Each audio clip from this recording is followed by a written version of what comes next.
Space से आया चौंकाने वाला अपडेट। सुनीता विलियम्स के स्पेसक्राफ्ट से आ रही भूतिया आवाजें। आखिर कैसी हैं ये आवाजें जो स्पेसक्राफ्ट से सुनाई दे रही हैं? क्या एस्ट्रोनॉट्स के अलावा कोई और भी वहां पर मौजूद हैं? इन सभी सवालों के जवाब आपको मिलेंगे हमारी आज के इस वीडियो में।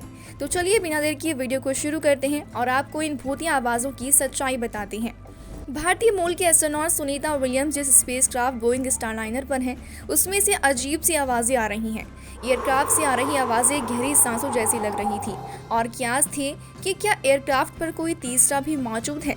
इन रहस्यमय आवाज़ों को लेकर नासा ने अपनी बात भी रखी है। आवाज़ों को लेकर नासा ने कहा कि ये असामान्य सी आवाज़ें ऑडियो कॉन्फ़िगरेशन समस्या का नतीजा थी, लेकिन कहीं ना कहीं एस्ट्रोनॉट्स भी चौंक गए थे कि ये अजीबोगरीब आवाज़ है कहाँ से आ रही है और क्यों आ रही है। इंडिया टुडे के मुताबिक नासा एजेंसी ने इस बात पर जोर देकर कहा कि ये घटना कोई असामान्य घटना नहीं है। नासा ने आश्वासन दिया कि विल्मोर ने जो भी आवाज़ें रिपोर्ट की थी वो एकदम खतरनाक किस्म की तो थी ही, लेकिन घबराने वाली बात कोई नहीं है। आपको बता दें कि 8 दिनों के मिशन पर गए सुनीता विलियम्स और बज विल्मोर जो कई महीनों से वहां पर फंसे हुए हैं, उन्होंने स्टेशन से डाक किए गए बोइंग स्टारलाइनर अंतरिक्ष यान से रहस्यमय सी और भूतिया सी लगने वाली आवाजें सुनने की सूचना दी है।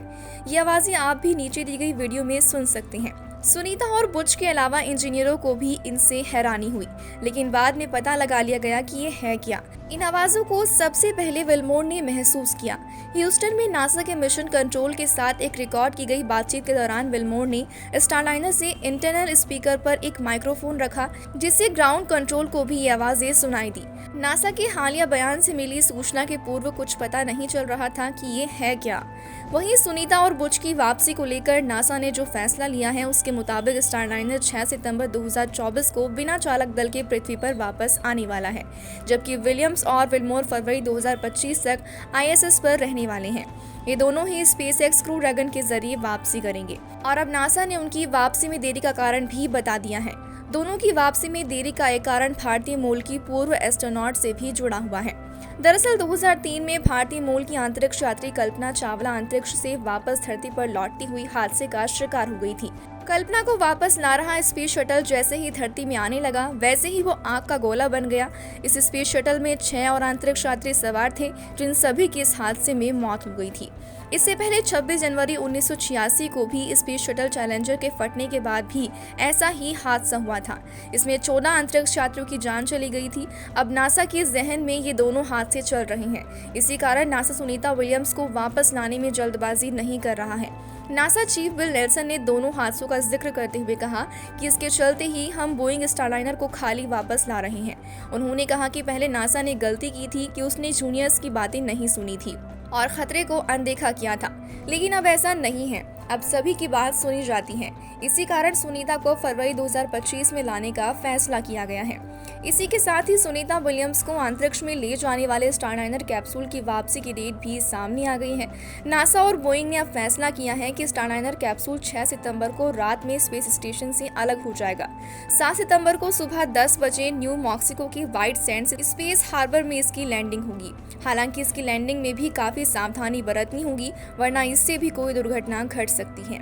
इसी स्पेसक्राफ्ट के खराब होने की वजह से दोनों अंतरिक्ष यात्री 2 महीने से ज्यादा समय से अंतर्राष्ट्रीय अंतरिक्ष स्टेशन पर मौजूद हैं। इनका मिशन सिर्फ 8 दिन का ही था, लेकिन हीलियम लीक और थ्रस्टर्स में खराबी के कारण उनकी वापसी नहीं हो पाई है। अब सुनीता विलियम्स और बैरी विल्मोर को एलॉन मस्क की कंपनी स्पेसएक्स के ड्रैगन क्रू कैप्सूल से वापस लाया जाएगा। इस स्पेसएक्स के ड्रैगन कैप्सूल के क्रू 9 मिशन में पहले 4 अंतरिक्ष यात्री जाने वाले थे, लेकिन अब सिर्फ 2 ही एस्ट्रोनॉट्स जाएंगे।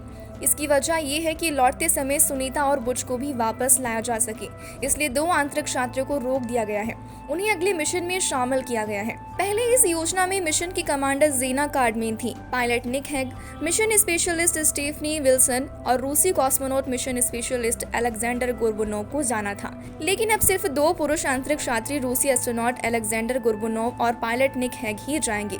दोनों महिला अंतरिक्ष यात्री जेना कार्डमेन और स्टेफनी विल्सन इस मिशन में नहीं जाएंगी। उन्हें अगले मिशन में शामिल किया जाएगा। वहीं इस मिशन में पायलट निक हैग को कमांडर बनाया गया है, तो वहीं अलेक्जेंडर के प्रोफाइल में कोई भी परिवर्तन नहीं किया गया है। क्रू 9 मिशन के ड्रैगन कैप्सूल को अंतरिक्ष स्टेशन से डॉक करने के लिए पहले वहां जगह तैयार की जा रही है। इसके बाद ड्रैगन कैप्सूल उसकी जगह पर डॉक होगा। क्रू 9 स्पेस मिशन अमेरिकी अंतरिक्ष एजेंसी नासा के कमर्शियल क्रू प्रोग्राम में शामिल है। ये स्पेस एक्स के साथ मिलकर अंतरिक्ष स्टेशन का 9 रोटेशनल मिशन है, जिससे अंतरिक्ष स्टेशन पर लगातार शोध किया जाता रहे, दुनिया को मौसम की सही जानकारी उपलब्ध होती रहे।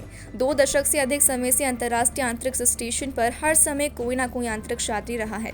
इस कारण वो कभी खाली नहीं रहा, इसलिए वहां लगातार अंतरिक्ष यात्री जाते ही रहते हैं। इसी के साथ ही अब सुनीता विलियम्स को लेकर बड़ा अपडेट भी सामने आया है। उन्होंने अपनी मां से संपर्क किया है। सुनीता ने अपनी मां को वहां की तकनीकी गड़बड़ियों के बारे में बताया। उन्होंने कहा कि कुछ तकनीकी कारणों की वजह से देरी हो रही है। सुनीता ने अपनी मां को पृथ्वी पर सुरक्षित वापसी होने का भरोसा भी दिलाया। विलियम्स ने अपनी मां बोनी पांड्या से कहा कि वो चिंता ना करें, वो सुरक्षित वापस आ जाएंगी। एक न्यूज चैनल से बात करते हुए सुनीता की मां बोनी पांड्या ने बताया कि सुनीता ने मुझसे कहा है कि मैं उसके बारे में चिंता ना करूं, सब कुछ ठीक हो जाएगा। जब उनसे बेटी के अंतरिक्ष में रहने की अवधि के बारे में पूछा गया तो बोनी ने कहा कि मैं 20 साल से अंतरिक्ष यात्री की मां हूं और ये उसकी 30वीं उड़ान है। भले ही कुछ मुद्दे हों, लेकिन हमें नहीं लगता कि कोई बड़ी समस्या है। नासा के अधिकारी बस ये सुनिश्चित करना चाहते हैं कि वो वापस आते समय सुरक्षित रहें, इसलिए उन्होंने उन्हें वहां कुछ समय और रखने का फैसला किया है। वहीं आपको बता दें कि सुनीता विलियम्स को लेकर नए अपडेट सामने आने लगे हैं। कभी उनकी वापसी को लेकर खुशखबरी आई है, तो कभी उनके स्पेसक्राफ्ट से भूतिया आवाजें आने की खबरें। ये सब चीजें उनकी वापसी को लेकर चिंता बढ़ा देती हैं। हालांकि बस फिलहाल तो सभी को उनकी सुरक्षित वापसी का इंतजार है। इस पर आपकी क्या राय है, हमें कॉमेंट बॉक्स में जरूर बताएं। फिर मिलेंगे एक नई इंटरेस्टिंग वीडियो के साथ, तब तक के लिए शुक्रिया।